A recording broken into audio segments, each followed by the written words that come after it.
Oggi siamo qui nell'ambito del progetto Mountain Air a Rigoso, nel campo di una delle aziende che collaborano a questo progetto come laboratori viventi, per fondare una prima compostiera, una compostera pilota che rientra nel concetto del progetto, che vuole permettere alle aziende anche di chiudere il ciclo e riutilizzare i residui della coltivazione, delle potature per produrre il proprio fertilizzante.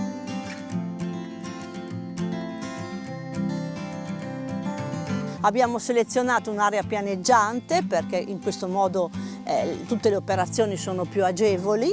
Abbiamo scelto una larghezza che permetta l'ingresso delle macchine agricole in modo da poter mobilitare meglio i materiali e stiamo cominciando a realizzare tutte le fasi di produzione della compostiera. Vai.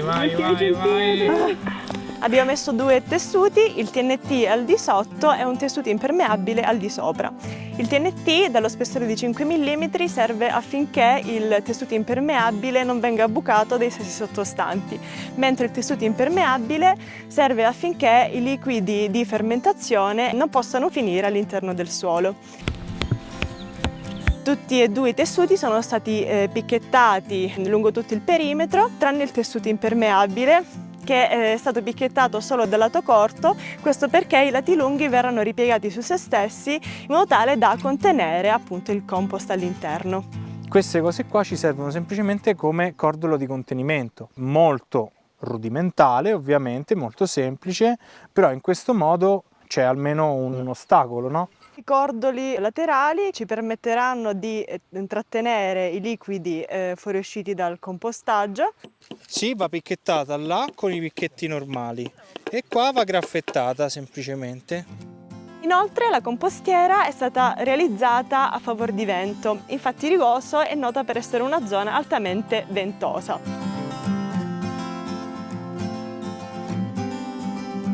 Nella fase di compostaggio l'aria è un elemento molto importante, questo perché favorisce un processo noto come fermentazione aerobica, in cui i batteri appunto necessitano di ossigeno per poter degradare tutta la materia organica all'interno del cumulo. In questa fase stiamo completando la foratura dei tubi. I fori vengono realizzati su file parallele e permetteranno quindi la reazione del compost. Qua sono un buco almeno ogni 20 cm e facciamo due file, ok, alternate, in modo tale che la reazione è regolare. Questo su tutto quanta la lunghezza del tubo. Questi stessi fori verranno rivolti verso il basso, questo per evitare che il compost vada ad otturarli.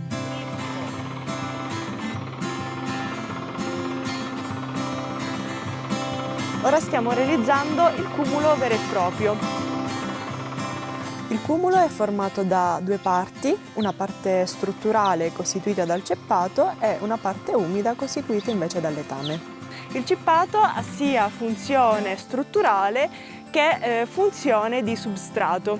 Substrato in quanto è un vettore appunto di microbi e di batteri. Per quanto riguarda invece lo strato umido, questo può essere costituito da, in questo caso, letame oppure da una componente vegetale che è formata essenzialmente da scarti vegetali. Lo scopo è quello di costruire un unico cumulo formato da 1/3 di cippato e 2/3 da letame. Facciamo la forma a trapezio, è importante perché così è più facile calcolare il volume totale del cumulo. 2 metri. In questo modo noi sappiamo che nei prossimi 3 mesi, quando il cumulo per forza di cose diminuirà il suo volume, quanto i microbi hanno lavorato e quanta è la nostra resa. Così anche per le prossime volte sappiamo più o meno quanto decresce a queste altitudini, in queste condizioni ambientali, il nostro cumulo. Dato che lo vedo abbastanza umido, ci mettiamo il telo sopra, in modo tale che così, se dovesse piovere o fa sole, non aumenta né diminuisce la sua umidità e quindi rimane con questa umidità più o meno costante. Poi è compito di chi gestisce il cumulo di andare a controllare sia la temperatura nei prossimi giorni e sia l'umidità con la regola del pugno. La regola del pugno consiste nel prendere una manciata di materiale e stringerlo nella mano. Se questo rimane compatto vuol dire che è abbastanza umido, mentre se si sgretola vuol dire che deve essere irrigato ulteriormente. Questa è una sonda della temperatura per andare a controllare e monitorare la temperatura del cumulo. È bella lunga proprio perché bisogna arrivare a fare una misura il più possibile vicina al centro del cumulo, proprio perché la distribuzione della temperatura sarà fuori minore, più fresca, e dentro, quando sarà iniziata la fermentazione, arriverà ad una quarantina di gradi, poi piano piano arriverà al suo apice termico circa sui 70 gradi, diciamo entro 2 o 3 settimane, e poi avrà un decorso successivo. Questo in relazione sempre alla specie microbica che sta agendo. Qua dentro c'è un'infinità di microrganismi, ok? Quelli che di solito partono più velocemente sono quelli che mangiano gli zuccheri. Poi piano piano lasciano il posto a microrganismi che degradano molecole organiche sempre più complesse, sempre più grandi.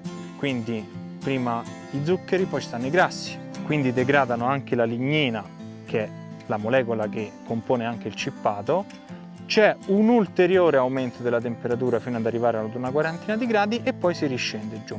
Quando abbiamo capito che ci sono stati questi due picchi di temperatura, possiamo dire che il cumulo è pronto. E questi di solito avvengono più o meno entro i primi 6 mesi. Se nel caso la temperatura nei prossimi giorni dovesse rimanere bassa, cosa abbastanza improbabile in realtà, a quel punto c'è bisogno di reidratare un po'.